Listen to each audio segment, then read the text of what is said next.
শ্রী শ্রী ঠাকুর অনুকূলচন্দ্রের শ্রীচরণে সহস্র করে প্রণাম জানাচ্ছি। পরমানাথ জগৎজননী শ্রী শ্রী বর্মার শ্রীচরণে প্রণাম জানাচ্ছি। পরম পূজ্যপাদ শ্রী শ্রী বর্দার শ্রীচরণে প্রণাম জানাচ্ছি। পরম পূজ্যপাদ শ্রী শ্রী আচার্যদেবের শ্রীচরণে প্রণাম জানাচ্ছি। পরম পূজ্যপাদ শ্রী শ্রী দাদার শ্রীচরণে প্রণাম জানাচ্ছি। পরম পূজ্যপাদ শ্রী শ্রী অবিন্দদার শ্রীচরণে প্রণাম জানাচ্ছি। উপস্থিত সকলকে আমার রামন্দিত জয় করি।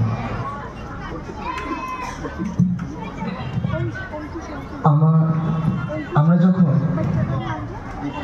ঠাকুরের দিব্য জীবনটাকে দেখি,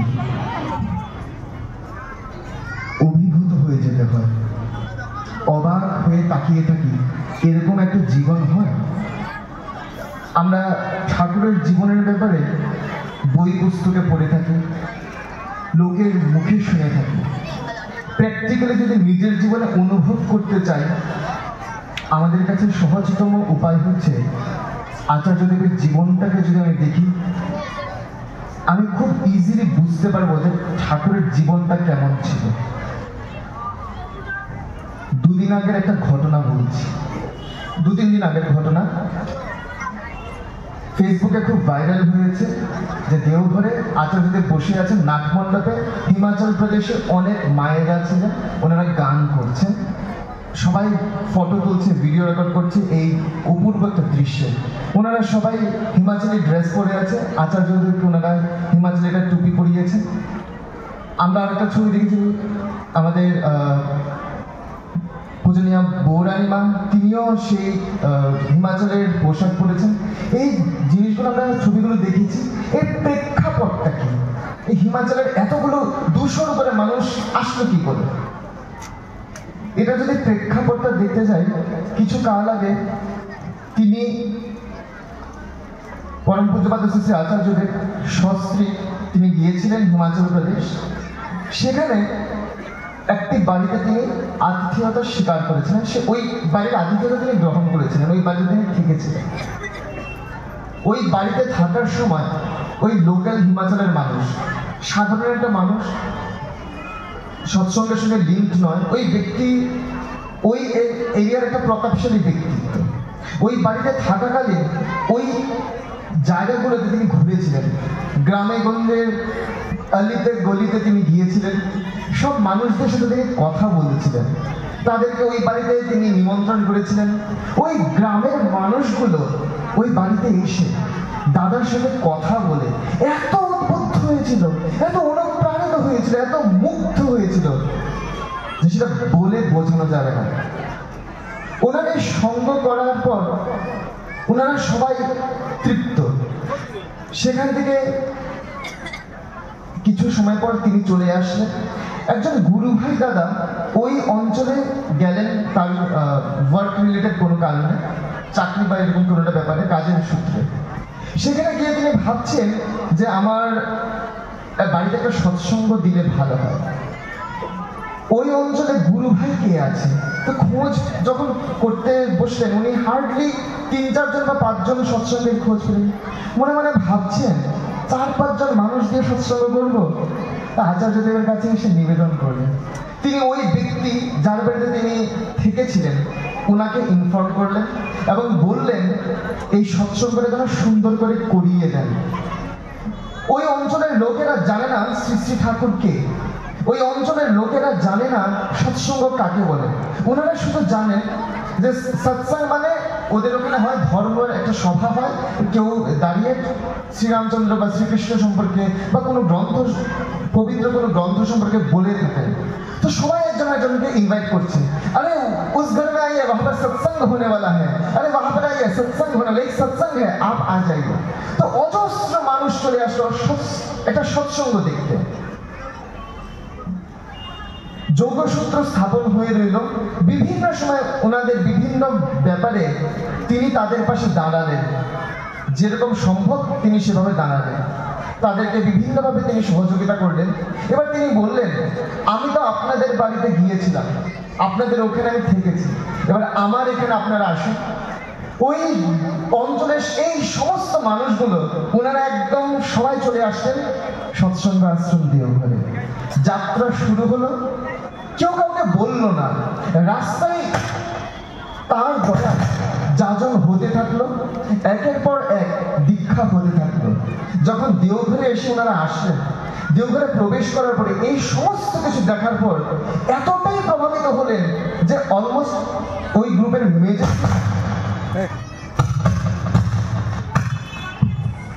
গ্রুপের ম্যাক্সিমাম মানুষ এখন দীক্ষিত, অলমোস্ট সবাই দীক্ষা নিয়ে নিয়েছে। এই যে একটা বিপ্লব ঘটে গেল ওই সমাজে। কেউ কি তাদেরকে ঠাকুরের কথা যেচে যেচে বলেছে? কেউ কি তাদের কাছে গিয়ে ঠাকুরের দীক্ষা নেওয়ার কথা কিছু যেচে বলেছে? শুধু একটা ব্যক্তিকে দেখে, একটা ব্যক্তির কথাবার্তা শুনে, একটা ব্যক্তির চলা বলা দেখে এতটাই প্রভাবিত হয়ে গেলেন, ওনারা নিজের ইচ্ছায় স্ব-ইচ্ছায় ঠাকুর দীক্ষা নিয়ে নিলেন। ওনাদের সমস্ত জীবন পাল্টে গেল। ওনারা যখন আসলেন, আমরা কত দূর দূর থেকে যাই তার একটু দর্শন পেতে তিনি দয়া করে তাদের সেই ভক্তিটা স্বীকার করেন। সহজ সরল ভক্তি, এটাই তো তার দিব্য জীবন। আমরা তার যখন জীবন নিয়ে আমরা যখন দেখি, ঠাকুরের একটা কথা আছে, আমরা আচার্য পরম্পরা মেনে থাকি তো। একজন প্রশ্ন করেছিলেন, মণিলাল চক্রবর্তী ঠাকুরকে প্রশ্ন করেছিলেন যে ঠাকুরের যাওয়ার পর কি হবে বা কিভাবে চলবো। ঠাকুর বলেছিলেন যে তন্নিষ্ঠ তত্ত্বপা, এটা ঠাকুরের কনসেপ্ট এটাই, যে যার একমাত্র নিষ্ঠা তিনি, যার একমাত্র তপস্যা তিনি, সে তন্নিষ্ঠ তত্ত্বপা আচার্যের কথা তিনি বলেছিলেন। মণিলাল চক্রবর্তীর সাথে কথা বলছেন, তিনি একটা স্পেসিফিক কথা বললেন যে আমার বিগ্রহ করে রাখিস। আমার বিগ্রহ মানে, ঠাকুরের বিগ্রহ মানে কি? আমরা যখন মন্দিরে যাই, এই কৈলাসহর মন্দিরে তখন আমি যাচ্ছি, আমার সামনে যখন আমি ঠাকুরের বিগ্রহ দেখছি, আমি তো মনে করি যে আমার সামনে একটা ফটো বা একটা ঠাকুরের পাথরের মূর্তি বসে আছে। আমি মনে প্রাণে বিশ্বাস করি ঠাকুর বসে আছেন। আমরা এটা বিশ্বাস করি, প্রত্যেকটা মন্দিরে আমরা যখন যাই বিশ্বাস করি ঠাকুর আমার সম্মুখে বসা। আচার্যদেবের সামনে যখন আমরা যাই, আমরা মনে প্রাণে বিশ্বাস করি আমার সামনে আমার ঠাকুর বসে আছে। তার একমাত্র নিষ্ঠা থেকে, তার একমাত্র তপস্যা থেকে, তাই তার জীবনটা এরকম, কিছু বলতে লাগে না। শ্রী শ্রী বড়দার সম্পর্কে ঠাকুর ওরকম কথাই বলেছিলেন যে লঞ্চে বসলে, শুধু বসে থাকলে ওনার বসাটা দেখেই লঞ্চকে লঞ্চ দীক্ষা হয়ে যায়। আমাদের ঠাকুরের কথা মেনে চললে, ঠাকুরের ভাবাদর্শ মেনে চললে আমাদের সবার জীবন পরিবর্তন হয়। আমাদের আজকে যে বিষয়টা রয়েছে, তার মধ্যে একটা শব্দ রয়েছে ডিপি ওয়ার্কস। এখানে অনেক অদীক্ষিত মানুষরা থাকতে পারেন যারা হয়তো শব্দটার অর্থ জানেন না। সহজ অর্থ হচ্ছে যারা কোনো সময় ঠাকুরের সঙ্গে যুক্ত হয়েছিল, কোনো কারণে বিচ্যুত হয়ে গেলেন, কোনো কারণে আমাদের থেকে ডিটাচড হয়ে গেলেন, ওই সমস্ত মানুষগুলো কেমন আছে সেটা জানা, তাদের বাড়িতে যাওয়া, তাদের সমস্ত সমস্যার সমাধান করা, তাদেরকে আবার আগলে ধরা, তাদেরকে আবার উৎসমুখী করে তোলা, ইষ্টমুখী করে তোলা, তাদের জীবনটাকে সুন্দর করা, এটাই ডিফারেন্স। নতুন কোনো কনসেপ্ট নয়। ঠাকুরের সময় আমরা খুব বারংবার এটা শুনেছি, তিনি যজন যেমন বলেছেন, যাজনের কথা বলেছেন, যাজনই ডিপি ওয়ার্কস। এটা একটা সুন্দর, একটা নতুন ভাবে পরম পূজ্যপাদ শ্রী অবিন্দ্রদা আমাদের কাছে এটা তুলে ধরলেন। টেকনোলজি ইনভলভ হলো, বিভিন্ন জিনিস তিনি খুব সুন্দর সহজ করে দিলেন। ডিপি ওয়ার্কস করতে গেলে আমাদের এখানে অনেকজন ছেলেরা আমরা এসেছিলাম, তিনি পরম পূজ্যপাদ শ্রী অবিন্দ্রদা আমাদেরকে পাঠিয়েছিলেন 40 জন ছেলেকে। আমরা কৈলাসহরে এসে কাজ করেছিলাম। এই যে যখন আমাদেরকে পাঠালেন, একটা কথা, ডিপি ওয়ার্কস বা এই যাজন কিসের জন্য করবো? পরম পূজ্যপাদ শ্রী আচার্যদেব বারংবার বলে থাকেন যে ডিপি ওয়ার্কস কার জন্য? আমি মানুষের উদ্ধার করে দিচ্ছি এটা কনসেপ্ট নয়। ডিপি ওয়ার্কস আমি আমার জন্য করছি। আমি যদি ডিপি ওয়ার্কস করি তাহলে আমি ভালো থাকবো। কিরকম? মনস্তত্ত্ববিদ্যা বলে যে যখন কারোর মন খারাপ হয়, একটু বাইরে গিয়ে অল্প একটু হেঁটে আসলে, কয়েক কদম যদি কেউ হাঁটে, তাহলে তার মনটা একটু ভালো হয়ে যায়। আমরা এরকম করে থাকি, মন ভালো লাগছে না, একটু ঘুরে আসি, একটু বেরিয়ে আসি, একটু দেখে আসি। যখন আমরা ডিপি ওয়ার্কস করতে বেরোই, এতজন দাদা মায়েরা একসঙ্গে হেঁটে বেরোচ্ছে, একটা জায়গায় গেছে, তার কাজ করছে, মনটা ভালো হয়। একটা বাড়িতে গিয়ে কি করছে? আমরা একটা সামাজিক কার্যক্রমে ব্যস্ত হলাম, একটা বাড়িতে গেলাম, ওই বাড়িতে যখন গেলাম আমার সঙ্গে ওই বাড়ির পরিচয় হলো, আমার সামাজিক পরিব্যাপ্তি ঘটলো। অনেক মানুষের সাথে আমার পরিচয় হলো। আর ওই বাড়িতে গিয়ে কি করছি, আধ্যাত্মিক কথা বলছি, তার কথা বলছি। তাহলে একে হচ্ছে আমার মনটা ভালো হচ্ছে, মানসিক স্বাস্থ্য ভালো হলো, হাঁটলাম, বিভিন্ন পাহাড় পর্বত চড়লাম, আমার এক্সারসাইজ হলো, শারীরিক সুস্থতা হলো। আমি বাড়িতে বসে বসে পড়ে থাকলে অসুস্থ হওয়ার উপক্রম, হাঁটতে বেরিয়েছি, কাজে বেরিয়েছি, শরীরটা সুন্দর হয়, শারীরিক সুস্থতা। ওই বাড়িতে যখন গেলাম, মানুষগুলোর সাথে কথা বলছি, আধ্যাত্মিক সুস্থতা আসছে। আর ওই ঠাকুরের কথা বলতে বলতে তাদের বাড়ির সমস্ত সমস্যা যখন আমরা সমাধান তাদের কাছে উপস্থাপন করছি, ওই বাড়িগুলো সুন্দর হয়। আমার পাড়া পড়োশি যখন ভালো থাকবে, সমাজ সুন্দর হবে কি হবে। আবার একটা মানুষকে ঠাকুরের কথা বলতে গেলে আমার নিজের মধ্যে অনুশোচনা জাগতে পারছে, এই কথাটা আমি পালন করছি না। পরের দিন ঘুম থেকে উঠে মনে ভাই, আমি তো ওকে বলেছি ভোরবেলা ধ্যান করতে, আমি তো করিনি, আমি বসে যাই। ওই মানুষটাকে বলেছি ভোরবেলা ইষ্টভীতি করতে, আমার তো সময় পেয়েছি না, আমি কালকে থেকে ভোরবেলা ইষ্টভীতি করবো। ওই মানুষটাকে বলেছি এইভাবে চলতে, আমার চলাতে ভুল হতে পারবে না, আমি এটা এইভাবে চলবো না। আমার চলার ভুলগুলো আস্তে আস্তে সুন্দর হতে থাকে, সেগুলো ত্রুটি মুক্ত হতে থাকে, ভুলগুলো মোচন হয়, সমাজে পরিবর্তন আসে। এই 40 জন ছেলে যখন বেরিয়েছিলাম, পরম পূজ্যপাদ শ্রী আচার্যদেবের কাছে আমি নিবেদন করেছিলাম, আগে পরম পূজ্যপাদ শ্রী অবিন্দ আমাদের 3 জন ছেলেকে বলেছেন যে 40টা ছেলেকে নিয়ে পুরো ত্রিপুরা ঘুরতে, সমস্ত ডিস্ট্রিক্টে যেতে, প্রত্যেকটা মন্দির ভিজিট করতে। আচার্যদেব তখন আমাকে কয়েকটা কথা বলেছিলেন। তার মধ্যে প্রথম কথা তিনি বলেছিলেন, জানিস এটাও কেন বলেছে? আমি বললাম আগে। তিনি উত্তরটা নিজেই বললেন। তিনি বললেন যে আর্য কৃষ্ণের বিধান ছিল যে তার বার্তা তার কর্মীরা চারিদিকে ছড়িয়ে দেবে, তার বার্তা তার কর্মীরা সব দিকে নিয়ে যাবে, চারিদিকে ছড়াবে। একটা ফুল যেমন ফোটে, তার সুগন্ধটা বাতাস ছড়ায়, তার কর্মীরা তার বার্তা নিয়ে যাবে। মজার কথা হচ্ছে আমাদের এই 40 জন ছিলেন, শুধু একজনই ছিল যার পাঞ্জাধারী কর্মী, আমাদের আমপুরার বিশাল ভাই, বিশাল দেব বর্মা। বাকি সব কারোরই পাঞ্জা নেই। তিনি বলছেন যে আর্য কৃষ্ণের বিধান যে তার বার্তা তার কর্মীরাই চারিদিকে ছড়াবে। তাহলে বোঝা যায় যে তার কাজ করে সেই কর্মী, তিনি স্বয়ং বললেন। দ্বিতীয় কথা তিনি বললেন, এই যে মন্দিরের গেটটা দেখেছিস, মেইন গেটটা, দেওঘরা সৎসঙ্গ আশ্রম দেওঘরের, কিন্তু আশ্রমের মেইন গেটটার সামনেটা ছিল মিউনিসিপ্যালিটির যত ধরনের আবর্জনা ফেলবার জায়গা। পুরো শহরের পায়খানা যত কিছু আছে সবকিছু পারলে ওরা এনে এই জায়গায় ফেলতো মিউনিসিপ্যালিটি। একটা সময় এতটা অত্যাচার করেছে। আর আজ কি হচ্ছে, তিনি নিজে এক্সাম্পল দিয়ে বলছেন, এখানে যখনই কোনো অনুষ্ঠান, বইমেলা হলো, সেদিন উদ্বোধন করতে হবে, মন্দির থেকে মানুষ নিয়ে গেল। এরা সব কোথাও কোনো মন্ত্রী এমএলএ ইনভাইটেড হয় না, সৎসঙ্গ আশ্রম থেকে ওরা মানুষ নিয়ে যায়, কারণ ওরা জানে যে যত কোয়ালিটির মানুষ আছে সব এখানে আছে। একদিন এরকমটাই হবে। তিনি বলেছিলেন প্রত্যেক জায়গায় গিয়ে গিয়ে কথাগুলো বলতে, প্রত্যেক মন্দিরে গিয়ে একই কথা বলবে, এটা তিনি বলে দিয়েছিলেন। আমরা যদি ডিপি ওয়ার্কস করি, সঠিকভাবে করি, আমাদের নিজেদের পরিবর্তন তো হবে, এবং পুরো সমাজ যখন পাল্টে যাবে, পুরো সমাজে যখন এইভাবে আমরা পরিবর্তন আনতে পারবো, তখন এই পরিবর্তনটা দেখা যায়। প্রত্যেক জায়গা, প্রত্যেকটা মানুষ মনে প্রাণে বিশ্বাস করবে, প্রপার মানুষ চাই, কোয়ালিটির মানুষ চাই, আদর্শ মানুষ চাই, চলো সৎসঙ্গে, সেখানে আছে। একটা এক্সাম্পল দিই, ডিপি ওয়ার্কস করলে কিরকম হয়, বেশি দীর্ঘায়িত করছি না, আমাদের ছেলেদের মধ্যে থেকে এক্সাম্পল দিচ্ছি। আমরা যখন ছেলেগুলো বেরিয়েছিলাম, আমাদের একটা ছেলে ছিল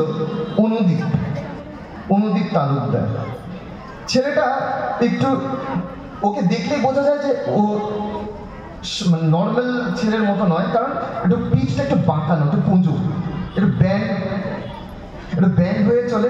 ছেলেটাকে দেখলেই বোঝা যায় কিছু একটা প্রবলেম আছে। কি হয়েছে, বহু বছর আগে তার ওপেন হার্ট সার্জারি হয়েছিল। ওই ওপেন হার্ট সার্জারি হওয়ার কারণে সে অসুস্থ ছেলে, সে বেশি এক্সাইটেড হলে একদম হার্ট ধরে বসে যেতে হয়, তার হার্ট অ্যাটাকের মতো সিচুয়েশন হয়েছে, আমরা ভয় পেয়ে যেতাম। তো এই ছেলেটা হঠাৎ একদিন মন্দিরে এসছে, আর আরেকটা ছেলে তাকে দেখে বলছে তোমার নাম কি, কথা বলতে বলতে বললো তুমি রোজ মন্দিরে আসবে। হঠাৎ তাকে বললো, সে শুনতে পেল যে দেওঘর থেকে কয়েকজন ছেলেরা আসছে, ওরা পুরো ত্রিপুরা ঘুরবে। সে ছেলেটা সাধারণত আমিও তোমাদের সাথে বেরোতে পারবো? তা আমাদের মধ্যে ছেলেগুলো খুব মানে একটা মুখের উপরে কথা বলে ফেলার অভ্যাস আছে, বলছে তুই তো রাজপুত্র না, তোর বাড়ি থেকে তোকে তুলে আনতে পারবে না, যদি বেরোতে হয় আমাদের সাথে থাকতে হবে মন্দিরে এসে। ও পুরো বাড়ি থেকে ব্যাগটা গুছিয়ে চলে আসলো, আগরতলা মন্দিরে থাকছে। হঠাৎ পরের দিন ডিসকাশন হচ্ছে কে কতটার সময় ইষ্টভীতি করেছে। হঠাৎ কথায় কথা জানা গেল এই ছেলেটা ইষ্টভীতি করেনি। বুঝাবে এই কি কাণ্ড, কাকে নিয়ে ডিপিভার্স করতে বেরিয়েছি, আমাদের মধ্যে একজন আছে ইষ্টভীতি করেনি, এই কেন ইষ্টভীতি করিস? ও বলছে ওর মনে থাকে না, ছেলেটা অসুস্থ ছিল তো, ওর স্মৃতি শক্তি দুর্বল, ও পড়াশোনাও কমপ্লিট করতে পারেনি। ক্লাস 12-এ রিস্ক আসার পরে সে 12 পড়াশোনাই বন্ধ, এত বছর আর সে পড়াশোনার বুক দেখেনি। ছেলেটা ইষ্টভীতির মন্ত্র কি সেটাই মনে থাকে না। বলছে বস একটু আমি তোকে শিখিয়ে দিচ্ছি। ওকে বসানো হলো, ইষ্টভীতির মন্ত্র শেখানো হলো, ইষ্টভীতি করলো। পরের দিন জিজ্ঞেস করছে আজকে ইষ্টভীতি করেছিস? না, ভুলে গেছি। আরে আবার বসানো হলো, আমার ইষ্টভীতি করানো হলো। এবার দেখা গেল এই কাগজটা দিচ্ছি, এই শতলোকটা দেখে দেখে ইষ্টভীতি করবি। পরের দিন জিজ্ঞেস করে ইষ্টভীতি করেছিস? না, কেন? কাগজটা দিলাম, কোথায় দেখেছিস সেটাই মনে নেই। বিচিত্র কি প্রত্যেকদিন দেখা যায় এই সিচুয়েশন। এবার ছেলেটা কি করলো, ও যখন আমাদের সাথে বেরোচ্ছে, ও দেখছে যে এই কথাগুলো যে বলা হচ্ছে সে শুনছে, ইষ্টভীতির প্রয়োজনীয়তা সে বুঝতে পারছে, হাড়ে হাড়ে অনুভব করছে। তার মধ্যে ইচ্ছা জাগলো যে আমি যার কাজ করতে পেরেছি তার এই অমুক বিধান আমি পালন করবো না কেন, তাকে তৃপ্ত করবো না কেন, আমার স্মৃতিশক্তি দুর্বল বলে। পরের দিন আমাদের মধ্যে একটা ছেলেকে গিয়ে সে বলছে দাদা আমাকে একটু ইষ্টভীতি করিয়ে দাও না। যে ছেলেটাকে বললো সে সাথে সাথে ইষ্টভীতি করিয়ে দিল। তারপরের দিন গিয়ে আরেকটা ছেলে বিশাল দা ইষ্টভীতি করিয়ে দাও না, করিয়ে দিল। তৃতীয় দিন গিয়ে আরেকটা ছেলেকে বলছে অরিন্দম দা ইষ্টভীতি করিয়ে দাও না। প্রত্যেক দিন এক একটা ছেলেকে ধরে বলে বলছে আমাকে ইষ্টভীতি করিয়ে দাও। আমাদের সাথে সে 71 দিন পুরো ত্রিপুরা ঘুরেছিল, একদিনও তার ইষ্টভীতি বন্ধ হয়নি। ছেলেটা যখন ঘুরছে, আমি দেখলাম শান্তির বাজার মন্দিরে যখন আমরা অবস্থান করছি, শান্তির বাজার গেস্ট হাউসে এসে বসে আছে। রাত্রিবেলা সবাই ঘুমাতে যাবো, সবাই বসে আড্ডা দিচ্ছি, একটু করে ঘুমাবো, দেখছি ছেলে হঠাৎ করে বসেছে। বিভিন্ন ডিপিভার্সের প্রোগ্রামে বিভিন্ন বাড়িতে গিয়ে গিয়ে শুনেছে আমাদের মুখে যে ধ্যান করতে হয়, কিভাবে করতে হয় সে আমাদের ডিসকাশন থেকে শিখেছে। সে বসে ধ্যান করতে বসলো, ওর পিঠটা বাঁকানো, বলছে সোজা হয়ে বসবি, বসলো। বলছে তোর ঠোঁট নাড়ছে কেন? ঠোঁট নাড়বে না, ঠোঁটটা বন্ধ থাকবে, মনে মনে করবি। ঠিক আছে, জিভ নড়বে না, ঠোঁট নড়বে না, মনে মনে করবি। শিখলো। সেখান থেকে করতে করতে যখন আমি মনুবাজার এলাকায় গেলাম, দেখছি আমি আমার টিমে আজকে সেই ছেলেটা পড়েছে। দেখলাম ডিপিভার্স করতে আমি কথা বলছি 1.5 ঘন্টা ছেলেটা বসে ধ্যান করছে। তার পরবর্তী বাড়িতে যখন গেলাম, ওই অঞ্চলে এত রাবার বাগান যে প্রচন্ড উত্তপ্ত গরম, তার শরীর থেকে টপ টপ করে ঘাম পড়ছে। আমি তার এক্সাম্পলটা যখন দিলাম, ওই মানুষগুলো তাকে বলছে, বাড়ির মানুষগুলো, যে দাদা ভেতরে ফ্যান আছে, ভেতরে গিয়ে বসুন না। বলছে না আমি এখানে বসবো, ডিপিভার্স করবো। ভাই তোমাকে যদি কেউ বলে কালকে বাড়ি চলে যেতে যাবে, বলছে না ডিপিভার্স করবো। 71টা দিন সে আমাদের সাথে থাকলো। এবার কেউ বলতে পারে যে সে তো দাঁড়িয়ে কোনো কথা বলছে না, তাহলে সে কি করছে? তার সবচেয়ে বড় ইউএসপি ছিল সে অসাধারণ সেবা দিতে পারে। সারাদিন প্রোগ্রাম শেষ করে যখন সে রুমে ফিরতো, প্রত্যেকটা ছেলে যারা যারা ক্লান্ত শ্রান্ত তাদের একদম কি যে সেবা সে দিত সেটা কল্পনার অতীত। এই ছেলেটা কোনো বাড়িতে যাচ্ছে, আসন কিভাবে ঠিক করতে লাগবে সমস্ত দায়িত্ব নিয়ে সে করছে। 71 দিনের ট্যুর শেষ হলো, তারপরেও কয়েকদিন আমাদের সাথেই থাকলো। দেওঘর গেল আমাদের সাথে। সে যে মনে প্রাণে বিশ্বাস করেছে যে তিনি আমার মালিক, তার স্বার্থটাই আমার স্বার্থ। সেখানে লক্ষ্য করলাম এতদিন ধরে তার ইষ্টভীতি বন্ধ হচ্ছে না। আর যাবার সময় এই ট্যুরের মধ্যে একটা জায়গায় দেখলাম যে একটা জায়গায় ইষ্ট বিরোধী একটা স্টেটমেন্ট কেউ দিয়েছিল। প্রবল প্রতাপ নিয়ে সোজা লোকটার আঙুল সেভাবে চেপে ধরলো। ইষ্ট বিরোধী যেখানে জিনিস আছে, প্রবল প্রতাপ নিয়ে সে তার বিরোধ করলো। দেখলাম যে তার শরীর অসুস্থ হতে পারে, মন কত সবল। ছেলে যখন দেওঘর গেল, পরম পূজ্যপাদ শ্রী অবিন্দদার সামনে এসে গেল। মালিকের সাথে তার প্রথম দর। মালিকের সামনে গিয়ে সে নিবেদন করলো, আজকে আমি সুস্থ এনে নিতে চাই। তিনি শুরু করলেন যে কালকে বাবার কাছে গিয়ে বলবি। সে বুঝতে পেরে গেছে বাবার কাছে যাওয়া মানে পরের দিন আচার্যদেবের কাছে গেলে আচার্যদেব কোনো ঋত্বিককে বলবে সুস্থ এনে দিতে। সে ডাইরেক্ট বলছে আগে না, আমি তোমার কাছ থেকে নেব। তার এই সহজ সরল ভক্তিটা তিনি স্বীকার করলেন, এবং তাহলে কয়েকদিন অপেক্ষা করতে হবে। তারপরে আমাদের মধ্যে একটা ছেলে আছে বিশাল রায়, সে গিয়ে তার পুরো হিস্ট্রিটা ব্রিফলি দাদাকে বললো। দাদা বললেন পড়াশোনার কি হয়েছে, বলছে আগে 12-এ ফেল করার পরে ও আর পড়েনি। দাদা বললেন NIOS থেকে 12 দিবি। তারপর তার দিকে তাকিয়ে বলছেন বেশি পড়তে লাগবে না, পাশ করে যাবে। তারপর জীবন পাল্টে গেল। কয়েকদিন আগে তাকে আগরতলা মন্দিরে দেখা করে জিজ্ঞেস করছে, কিরে আজকে কি করলি? শুনলাম ভোগের ঘরের বাসন মাছ ছিল। জিজ্ঞেস করলাম ইষ্টবেদের মন্ত্র মনে আছে? বলছে হ্যাঁ। বলতো। গড় গড়ে একটার পর একটা পুরো মন্ত্র একদম শেষ, শুরু থেকে শেষ অবধি ভুলে গেল। যার ইচ্ছা শক্তি এতটা প্রবল, তার স্মৃতি শক্তি তার সাথে বাধা হতে পারে, তার শারীরিক দুর্বলতা তার সাথে বাধা হতে পারে। সমস্ত বাধাকে বাধ্য করে সে দিল, সমস্ত বাধাকে অতিক্রম করে দিল। ওই ছেলেটা যদি ওই জায়গা থেকে আজ এই জায়গায় দাঁড়াতে পারে, যে তাকে দেখলে মনে হচ্ছে শরীর থেকে গ্লো বেরোচ্ছে, এইভাবে রাত দিন খেটে তার একটাই চিন্তা, কি করে 10% কমপ্লিট হবে, কি করে অবিন দাদাকে আনতে পারবো ত্রিপুরার মাটিতে। তাহলে আমরা পারবো না? সে যদি পারে আমরাও পারবো। তিনি চেয়েছেন 10% যদি ডিপির আপডেট আমরা কমপ্লিট করি প্রতিটা ডিস্ট্রিক্টে, তিনি স্বয়ং আসবেন। আমাদের একটা স্টেট উৎসব হতে চলেছে এই বছরের শেষে, মোস্ট পসিবলি নভেম্বর, সেখানে তিনি আসবেন। আর তারা আসার প্রেক্ষাপট যদি তৈরি করতে লাগে, তাহলে বিপুল পরিমাণ ডিপি ওয়ার্কসের আপডেট লাগে। আমরা যেন সবাই প্রত্যেক দিন এই কাজে ঝাঁপাই, নিজেরা ভালো হব, নিজের আশপাশের সমস্ত পরিবেশ ভালো হবে, সবাইকে নিয়ে ঠাকুরের হয়ে দেব। বন্দে পুরুষোত্তম। অত্যন্ত ধন্যবাদ।